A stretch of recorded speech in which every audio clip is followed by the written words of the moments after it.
First, this will be today's our first two-a-day, and had a chance first time we really tackled live, and I think right now we're at that stage of there's been a lot of installation over the week, and sometimes your execution can suffer from that. There's a good group of guys that like the progress they're making, and there's another group that's got to stop thinking and play a little bit more. I'm guessing you like to redshirt Ingold and Orr, but what have you seen from them so far?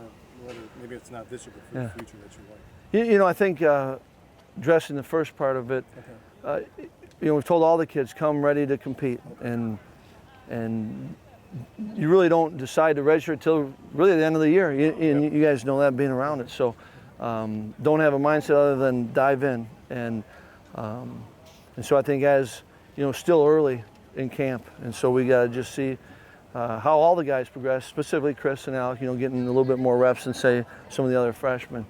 And I like the group of young linebackers we have, and like some that aren't getting as many snaps, like with Zach Vaughn's showing in some different things, and you guys have been around practice, you notice, and now we're getting a little bit more of the young guys, kind of running two huddles, and sometimes they're making mistakes, but you're seeing it and trying to work that out of them. So I like the group. I think it's a group that's got, talking about the young linebackers, they got good football intelligence. I think they like playing. I think you see that out of the guys. So early, but like what they've done to this point. What's your assessment of the backup running back situation right now? First week? Yeah, I mean, I think that I thought both, Dare and Taiwan retained, and have gotten better since the spring in many ways, and yet I think particularly you see it on both sides. Offensively, you can have 10 guys doing the right thing, one guy doesn't, all of a sudden the play looks pretty poor, and so I think there's, they got to come to practice tonight.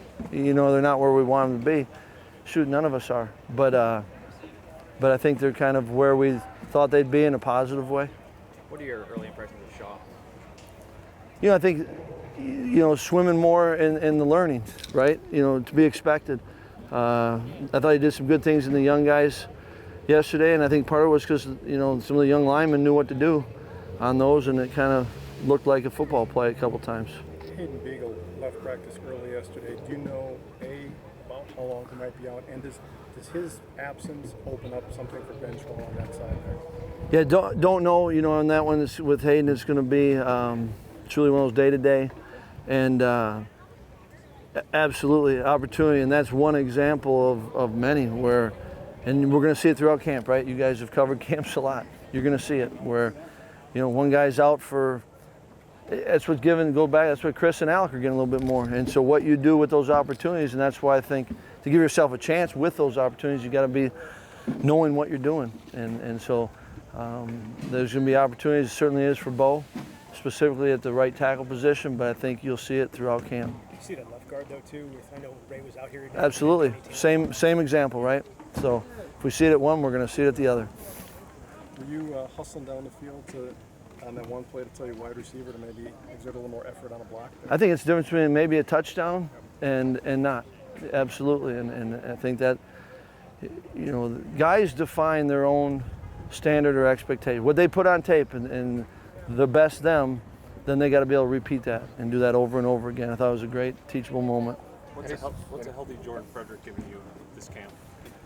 I think he's, I see Jordan and I've enjoyed seeing him as a football player right now, and I think Jordan's a guy that understands the game, and I think he's still working through some things. I think all of the receivers are, but I think he can give us. He's played significant snaps, and he's got to be able to do that and do it at a better level. If our team is going to be as good as we can, I think it starts with your seniors, and they got to have their best year, and he fits right into that. You spoke highly of Dieter before camp, and I think you said some nice things about Dietzen too. What has Dietzen shown you in camp so far? I think Dietzen has shown when he knows and gets comfortable with it. I think we're excited to have him. I think he's got some a lot of the qualities you want in a good offensive lineman, and Dieter, I think, is, you know, as a young guy, he understands it quicker, and he knows what he's preparing for. His standard, I think, is pretty high, and he sees it that way, and he works at it, and I think he's one guy that can benefit tremendously from this camp. You know, and I like the way he approaches it. He's always locked into it, seems like to me, and I think it's good because every guy needs that to be their best. Paul, why was it important to have Anoki here, and what impact can he have on the defensive line rotation? I've been fortunate to be with Anoke a number of years now, and was around him as a player, and a ton of respect for who he is as a guy and how he approached the game, and then being around and getting to coach with him. I think it's everything that I think is good in a coach, and it's knowledge and knowing how to teach to help guys, cares tremendously about those players, and I think when a player knows that their coach cares about them and can help them, you know, those two things together, I think he brings an energy to this group, and feel fortunate to continue working with him. Can you kind of explain the process you go through with Joe Rudolph in terms of week to week when you have a head coach like yourself that likes to be really involved in the offense and likes to call the plays, and how much does it help when you have an offensive coordinator that you've been with for a while? You know, I think it helps when you're with and you know all your coaches, and especially then when you're starting to talk about a lot of the schematics, and because a lot of that starting point is there's a philosophy behind it, right? And then if you agree on those big things, we've been around each other enough, and yet we've been around enough to know and be around different kinds of guys and have done different things, and I think there's a trust factor that we both want the same thing, both believe and have confidence in each other, and know the other one has confidence in us, so we're not afraid to challenge each other, you know, looking at it a different way, right? All those things, and I think that, you know, one of the two coaches I've talked about, those are maybe two of the best coaching jobs I've seen. You know, what Joe did with, you know, in coaching. Now, he didn't do for Lance Kendricks, but he was part of coaching and developing a guy, and Anoke with, you know, Aaron Donald with Ford. Just great examples of coaches that care about guys, have great knowledge of the game, and know how to teach it. And for me and Joe, there's a lot of stuff that we believe the same thing in, and yet enough that I think we push each other and continue to grow. Any surprises the first week? You know, now that we've got pads. Yeah, and I think some of the not surprises, but I've appreciated seeing Dakota Dixon. You know, guys that you didn't see in spring, and I think with the new, I think you're always appreciative. You know, we thought because we can be around them now in the summer a little bit more, so you don't have maybe that early camp surprise. You know, had a sense that Alec and Chryst, you know, guys that weren't with us, were smart guys, and even athletically you're around and you see different players. So it's a little bit, I think there's maybe a little bit fewer surprises other than ones that maybe for me personally, you know, I hadn't seen Dakota play. You know, so you can kind of see his burst and his energy and kind of his football awareness. So I don't think there's as many surprises are. You just kind of keep gathering the info on them. But my guess is there's fewer surprises now than there used to be.